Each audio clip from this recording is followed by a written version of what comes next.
Every evening in Gator Grove, Froggy the Gator likes to run around his house in a bit of a whirlwind. His creative imagination usually results in makeshift forts and rooms left in disarray, and of course, pretending to be different characters. "Froggy, you need to stop playing and clean your mess," says Mommy the Gator as she runs behind Froggy the Gator, picking up his mess. "On guard, traitor," yells Froggy as he pretended to be on a pirate ship, jumping around on the furniture. "Froggy," Daddy the Gator said, "it's time to calm down a little bit and listen to your mother. Let's start cleaning up this mess."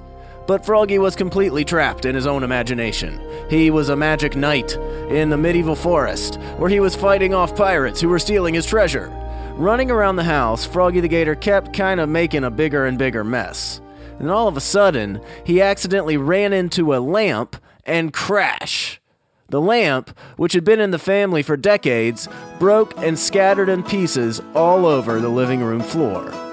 "Oh, Froggy," said Mommy the Gator, "look at what you've done to the lamp."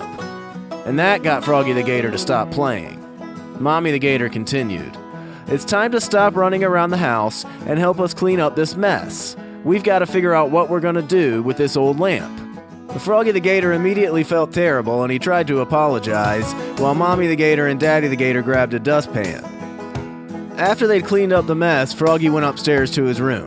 And back downstairs, Mommy the Gator said to Daddy the Gator, "You know, I really don't like coming down hard on Froggy like that, and I love that he has an active imagination, but he's just got to learn how to clean up after himself." Daddy the Gator agreed, saying, "Yeah, he's a young guy with a great imagination, but perhaps we haven't done a great job showing him that even during his adventures, he still needs to listen to Mom and Dad." Meanwhile, Froggy the Gator was upstairs feeling sad and lonely. He looked at a new book that he'd gotten at the library. It was a story about a magic fairy in a castle that grants wishes to those who ask. "Wow," Froggy said, "how great it must be to have a magic fairy grant all of your wishes. If I could wish for one thing right now, it would be that I could go back in time and not break my parents' lamp." At that point, Froggy's imagination took over. He looked around, and all of a sudden, he was in a great big castle, like medieval times, and he was walking through the stone hallways, passing by knights in shining armor and princes and princesses wearing royal attire. He entered into a room made completely out of stones, and there was a big red door in front of the room that said, "Knock twice." Froggy the Gator hesitated, in his imagination world of course, and he took a deep breath, he raised his fist, and he knocked on the door twice. Knock, knock. There was silence. Confused, Froggy the Gator was about to knock on the door again when he heard an angelic voice that said, "Froggy the Gator, you may enter." So Froggy the Gator slowly walked through the door where he saw an incredible fairy with shiny wings, long silver hair, a glowing scepter made of diamonds. Are you the magic fairy?" asked Froggy the Gator. The magic fairy laughed and said, "I am the magic fairy, but you can simply call me Mary." "Mary the fairy?" said Froggy the Gator. "Well, that's a convenient name." "Yes, it is," said Mary, laughing. "But what can I do for you today, Froggy?"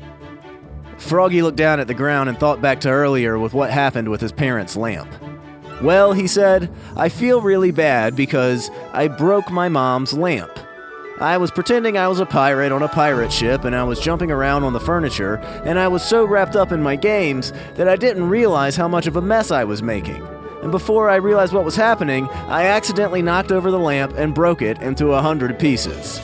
Now my mom and dad are disappointed and I don't know what to do."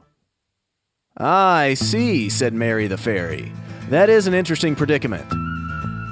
"I know," said Froggy, "and the worst part is I can't fix it because it broke into so many pieces. But I hear you can grant wishes, so I was wondering if you could grant me the wish to go back in time so I can not break my mom's lamp." Mary the fairy thought to herself and said, "Well, that is indeed an interesting wish, Froggy the Gator. Unfortunately, those aren't the types of wishes that I grant. You see, I can't turn back the hands of time, but what I can see from you is that you are very sorry for what you did." "I am," said Froggy the Gator. "I just wish there was something I could do to fix it. I'm worried my parents are going to be mad at me forever." Mary the Fairy smiled. "Oh, they won't be mad at you forever," she said in a reassuring voice.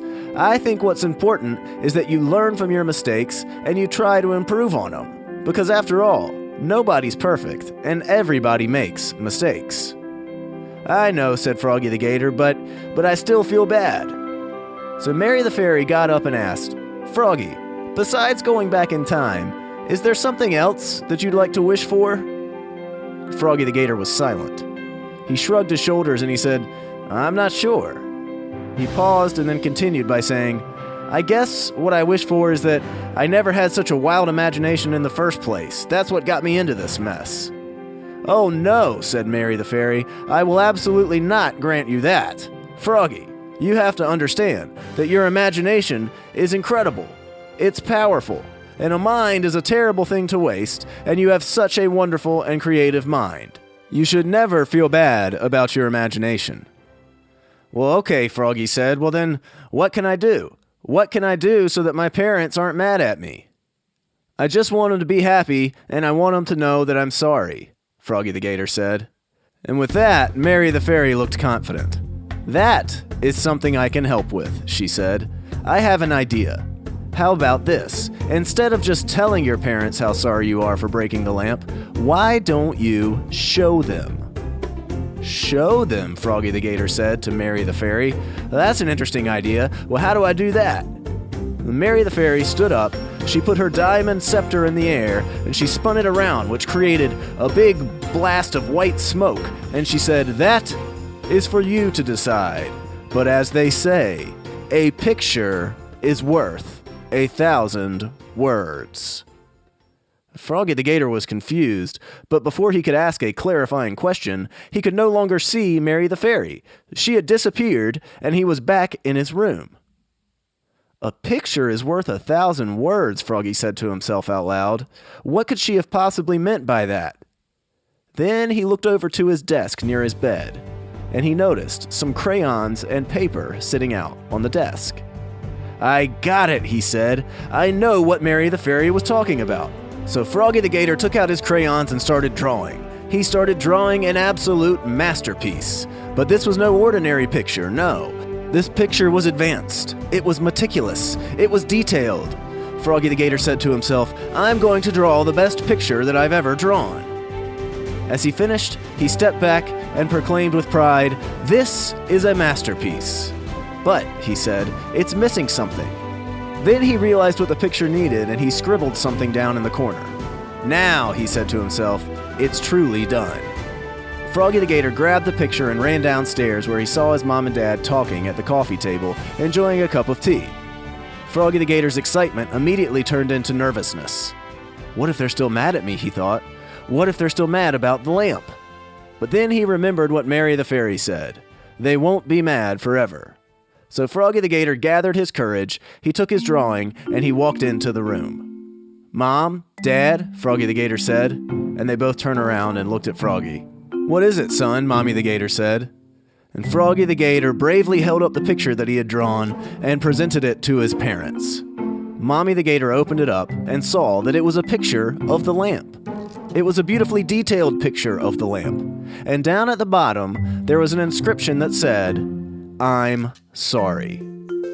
Mommy the Gator had a tear in her eye as she picked up Froggy and sat him on her lap. "Froggy," she said, "this is the best picture you've ever drawn for me." The end.